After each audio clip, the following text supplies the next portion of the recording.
अब इस वीडियो में हम डिस्कस करने वाले हैं व्हाट इज दिस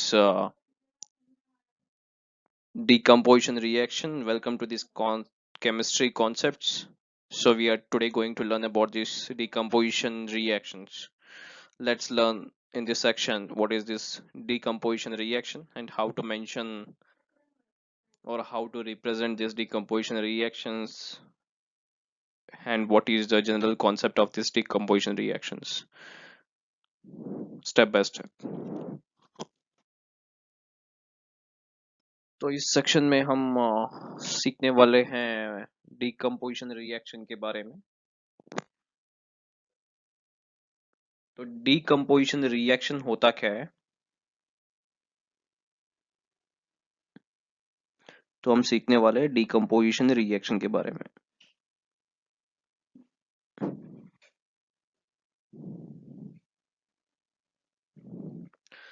तो डिकम्पोजिशन रिएक्शन होता क्या है और हम इसे कैसे लिख सकते हैं, और these all things we are going to learn in this section. तो डिकम्पोजिशन रिएक्शन यूजुअली इसमें होता है कि एक मेरे पास कॉम्प्लेक्स कंपाउंड होता है। ये कॉम्प्लेक्स कंपाउंड ब्रेक हो जाएगा, this will breaks into simple or simpler compounds.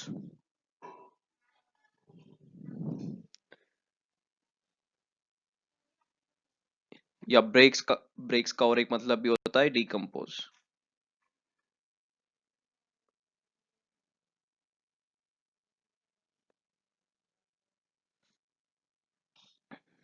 अब फॉर एग्जांपल मैं जनरली कैसे लिखूंगा इस कंपाउंड को।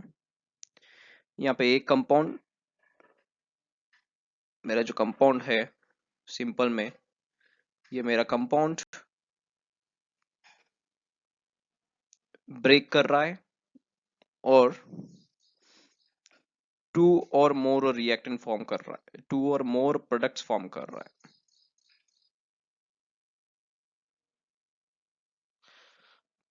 तो मैं जनरल इक्वेशन टाइप में लिखता हूं इसको।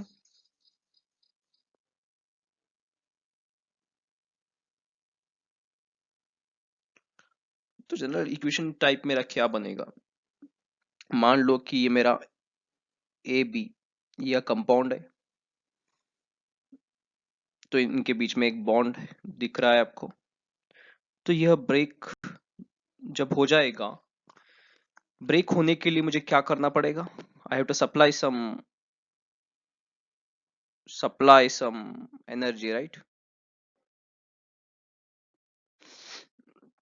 देन ये बॉन्ड ब्रेक हो जाएगा और ये फॉर्म करेगा ए और बी, ऐसे सिंपलर मॉलिक्यूल्स फॉर्म कर लेगा। तो यही प्रोसेस को मैं क्या बोलता हूँ, डिकम्पोजिशन रिएक्शन बोलता हूँ। यहाँ पे जो मेरा जो कॉम्प्लेक्स कंपाउंड था, ये जो कंपाउंड था इसने ब्रेक कर लिया और ए और बी में, तो इसे मैं क्या कहूंगा, डिकम्पोजिशन रिएक्शन कहूंगा। तो इसे डिकम्पोज होने के लिए मुझे क्या करना पड़ेगा, I have to supply some energy. यह एनर्जी कौन से फॉर्म में हो सकता है, एनर्जी या रिएक्शन ब्रेकडाउन होने के लिए, यह जो कंपाउंड है ब्रेकडाउन होने के लिए एनर्जी कौन से फॉर्म में हो सकता है, हीट फॉर्म में या लाइट फॉर्म में या इलेक्ट्रिसिटी के फॉर्म में।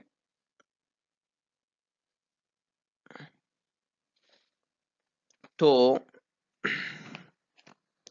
मुझे थोड़ी एनर्जी सप्लाई करनी पड़ेगी इस कंपाउंड को दो या उससे ज्यादा प्रोडक्ट्स में बनाने के लिए। तो इसके थोड़े एग्जांपल्स ले लेते हैं। जैसे कि मान लो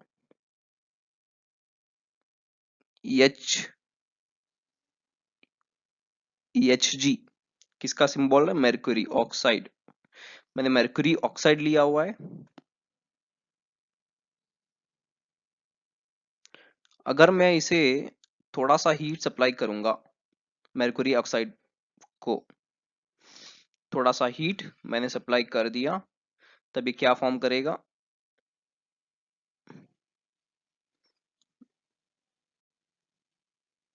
ये mercury बन जाएगा और ऑक्सीजन इसमें से निकल जाएगा, सेपरेट हो जाएगा। तो यह मेरा क्या हुआ, mercury, और यह मेरा ऑक्सीजन। तो मैंने थोड़ी सी हीट सप्लाई की तो यह mercury ऑक्साइड mercury और ऑक्सीजन में कन्वर्ट हो गया। तो यहाँ पे मुझे लिखना होगा 2HGO, क्योंकि यहाँ पे ऑक्सीजन O2 फॉर्म में रहता है, तो इसी वजह से मुझे यहाँ पे 2HGO लिखना पड़ा। अगर यहाँ पे मुझे 2 मल्टीप्लाई कर रहा हूँ तो Hg भी दो ही मॉलिक्यूल्स रहने, दो ही Hg रहने चाहिए, तो इसलिए 2 मैंने मल्टीप्लाई कर दिया। तो क्या मेरे पास और भी एग्जांपल्स हैं? तो अब हम जनरल इक्वेशंस के बारे में बात करेंगे। जैसे कि जब मैं कंसिडर करता हूं मेटल कार्बोनेट जब मैं कंसिडर करता हूं,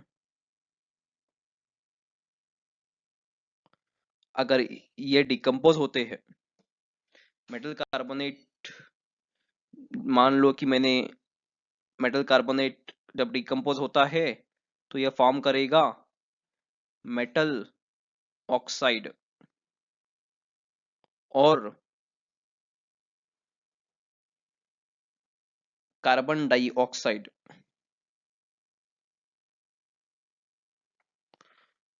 ये जनरल वर्ड इक्वेशन मैंने लिखा है, तो अभी मैं इसे सिंबल्स टाइप में लिख दूंगा। फॉर एग्जांपल लेता हूं कैल्शियम कार्बोनेट, तो यह अगर मान लो कि यह मेरा सॉलिड स्टेट में है तो यह फॉर्म करेगा कैल्शियम ऑक्साइड, जो कि मेरा सॉलिड स्टेट में रहेगा, और कार्बन डाइऑक्साइड जो कि गैस स्टेट में है। तो यह मेरा एग्जांपल सेकेंड हो गया मेटल कार्बोनेट्स लेकर। तो क्या मैं और भी थोड़े एग्जांपल्स दे सकता हूँ? मेटल हाइड्रोक्साइड मेरा नेक्स्ट एग्जांपल है, मेटल हाइड्रोक्साइड। मेटल हाइड्रोक्साइड लेकर,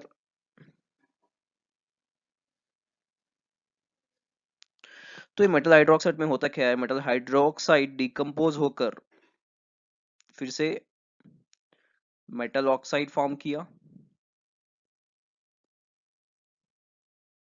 और वाटर भी लिबरेट हो सकता है। फॉर एग्जाम्पल के लिए मान लो NaOH, ये जब डिकम्पोज हो रहा है तो यहाँ पे Na2O मेटल ऑक्साइड फॉर्म हो गया और वाटर लिबरेट हो रहा है। सो यहाँ पे Na एक ही है, यहाँ पे 2 है, तो यहाँ पे मुझे 2 मल्टीप्लाई करना पड़ेगा, तो ऑक्सीजन भी 2 हो गए और हाइड्रोजन भी 2 हो गया, तो अभी ये मेरा इक्वेशन बैलेंस्ड हो गया। तो these are the examples for this decomposition reactions. पहले हमने देखा कि डिकम्पोजिशन रिएक्शन क्या होता है, कॉम्प्लेक्स कंपाउंड रहता है जो कि सिंपलर कंपाउंड्स में ब्रेक डाउन हो रहा है। तो इसे मैं ब्रेक डाउन को क्या कहूंगा, डिकम्पोज कहूंगा। एक कंपाउंड है 2 और मोर प्रोडक्ट्स में डिवाइड हो रहा है, तो इसे मैं डिकम्पोजिशन रिएक्शन कहूंगा। जनरल मैंने लिखा था ए बी डिवाइड हो गया ए और बी एटम्स में। अगर एक कंपाउंड में दो ही एलिमेंट्स रहते हैं, 2 एलिमेंट्स रहते हैं एक कंपाउंड में, तो उसे मैं क्या कहूंगा, बाइनरी कंपाउंड कहूंगा। बाइनरी कंपाउंड बाइनरी कंपाउंड कहूंगा। तो मैंने एग्जांपल लिया mercury ऑक्साइड का, जो डिकम्पोज होकर mercury और ऑक्सीजन फॉर्म कर रहा था, और मैंने एग्जांपल लिया मेटल हाइड्रोक्साइड का, जिसमें मेटल ऑक्साइड और वाटर मॉलिक्यूल फॉर्म हो रहा था, जैसे कि NaOH डिकम्पोज होकर Na2O और H वाटर फॉर्म हो चुका था, और मेटल कार्बोनेट जो कि मेटल ऑक्साइड और कार्बन डाइऑक्साइड में कन्वर्ट हो चुका है। तो this is the explanation for this decomposition reaction.